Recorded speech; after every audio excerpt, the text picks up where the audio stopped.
Hi guys, అస్సలాముఅలైకుం. Welcome back to my YouTube channel Arsho vlogs 23.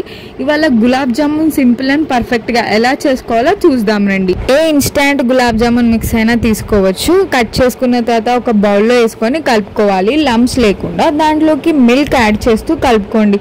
ఎలా అయితే మనం చపాతీ కోసం పిండి కలుపుతామో అలానే, కానీ ఎక్కువ మిల్క్ కూడా వేయకండి. ఇప్పుడు ఇలా మిల్క్ వేస్తూ మంచిగా కలుపుకోండి. కలుపుకున్న తర్వాత ఇది 5 minutes అలా పక్కన పెట్టేయండి, మూత పెట్టేసి. ఇప్పుడు మనం షుగర్ సిరప్ రెడీ చేసుకోవాలి. దానికోసం ఏమేం కావాలో చూద్దాం రండి. ఈ పెద్ద కప్ తోని 2 cups ఆఫ్ షుగర్ వేసుకున్నాను.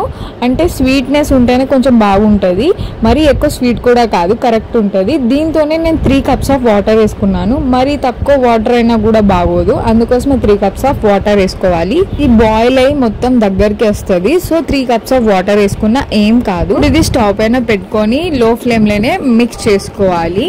తర్వాత హై ఫ్లేమ్ పెట్టుకోవాలి. హై ఫ్లేమ్ పెట్టుకొని షుగర్ అంతా మెల్ట్ అయ్యేలాగా కలుపుకోవాలి. హై ఫ్లేమ్ లో పెట్టుకుంటే ఇలా మొత్తం బాయిలింగ్ అవుతుంది. ఎంత బాయిల్ అయితే అంత టేస్టీగా ఉంటుంది. ఇట్లా రోలింగ్ బాయిలింగ్ లాగా కావాలి.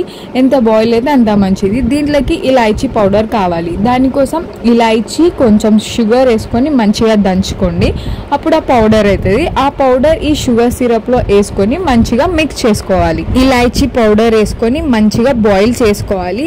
బాయిల్ చేసుకుంటే ఇంకా టేస్టీగా ఉంటుంది. ముందు మనం ఏదైతే కలిపి పెట్టుకున్నామో ఈ గులాబ్ జామున్ మిక్స్ ని మళ్ళొక్కసారి కలుపుకోవాలి. కలుపుకున్న తర్వాత చేతులకి కొంచెం ఆయిల్ రాసుకొని ఇలా లడ్డూలాగా చేసుకోవాలి. క్రాక్స్ లేకుండా ఇలా లడ్డు చేసుకోవాలి.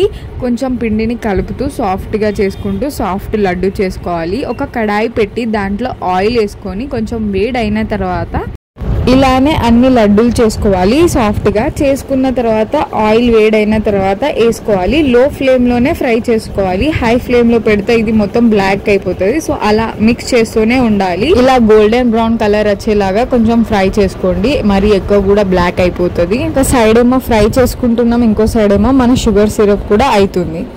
నా షుగర్ సిరప్ లోకి మనం ఫ్రై చేసుకున్న అన్ని గులాబ్ జామున్స్ వేసుకొని ఒక్కసారి బాగా మిక్స్ చేసుకోండి. మిక్స్ చేసుకున్న తర్వాత ఒక 5 minutes మూత పెట్టేయండి. మన షుగర్ సిరప్ మొత్తం అబ్జర్వ్ చేసుకుంటుంది. అప్పుడు సాఫ్ట్ గా ఉంటాయి, ఇంకా టేస్టీగా ఉంటాయి. మీరు కూడా ట్రై చేయండి గైస్, సింపుల్ అండ్ ఈజీగా. ఓకేనా? ప్లీజ్ గైస్ సబ్స్క్రైబ్ చేసుకోండి. బాయ్.